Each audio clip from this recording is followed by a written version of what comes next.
અંકલેશ્વરના શારદા ભવન town hall ખાતે જિલ્લા આરોગ્ય વિભાગ અને તાલુકા આરોગ્ય વિભાગ દ્વારા તારીખ 14 જૂન વિશ્વ રક્તદાન દિવસ અંતર્ગત રક્તદાન શિબિરનું આયોજન કરવામાં આવ્યું હતું, જેમાં રક્તદાતાઓ અને આરોગ્ય વિભાગના કર્મચારીઓએ રક્તદાન કર્યું હતું.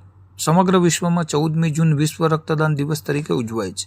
આ દિવસે સ્વૈચ્છિક રક્તદાતાઓ પ્રત્યે આભાર વ્યક્ત કરવા માટે ઉજવવામાં આવતો હોય છે. ત્યારે ભરૂચ જિલ્લા આરોગ્ય વિભાગ અને અંકલેશ્વર તાલુકા આરોગ્ય વિભાગ દ્વારા વિશ્વ રક્તદાનના ભાગરૂપે શારદા ભવન ટાઉન હોલ ખાતે કુમારપાળ ગાંધી બ્લડ બેંકના સહયોગથી રક્તદાન શિબિરનું આયોજન કરવામાં આવ્યું હતું. રક્તદાન શિબિરમાં સ્વૈચ્છિક રક્તદાતાઓ અને અંકલેશ્વર તાલુકા આરોગ્ય વિભાગ તથા અર્બન હેલ્થ સેન્ટરના તબીબો સહિત કર્મચારીઓએ રક્તદાન કર્યું હતું. આ રક્તદાન શિબિરમાં જિલ્લા આરોગ્ય અધિકારી ડૉક્ટર મુનિરાબેન શુક્લા, અંકલેશ્વર તાલુકા આરોગ્ય અધિકારી ડૉક્ટર સુશાંત કઠોરવાલા સહિત તબીબો અને કર્મચારીઓ વિશેષ ઉપસ્થિત રહ્યા હતા.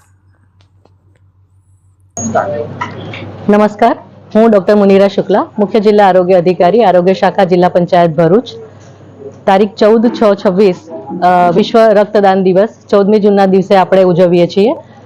એ દિવસના ભાગરૂપે આજે મા શારદા હોલ અંકલેશ્વર ખાતે આપણે મોટા રક્તદાન કેમ્પનું આયોજન કર્યું છે, જે કુમારપાલ રક્ત બેંકના સહયોગથી આનું આયોજન કરવામાં આવ્યું છે. આ કેમ્પમાં આજે આરોગ્ય શાખાના અધિકારીશ્રીઓ, તબીબીઓ અને કર્મચારીઓએ મોટા પ્રમાણમાં ભાગ લીધેલ છે. જે સ્વૈચ્છિક રક્તદાતાઓ છે એમણે પણ આ પ્રોગ્રામમાં ભાગ લઈ અને રક્તદાન કરેલ છે. સાથે આરોગ્ય સિવાયના બીજા ડિપાર્ટમેન્ટના લોકોએ પણ રક્તદાન કર્યું છે. સવારે 9 વાગ્યાથી આ પ્રોગ્રામ શરૂ થયો છે, જેમાં અત્યાર સુધી લગભગ 30 જેવા રક્તદાન થઈ ગયા છે. આશા છે કે આપણે 50ની ઉપર પણ રક્તદાન કરી દઈશું. આભાર.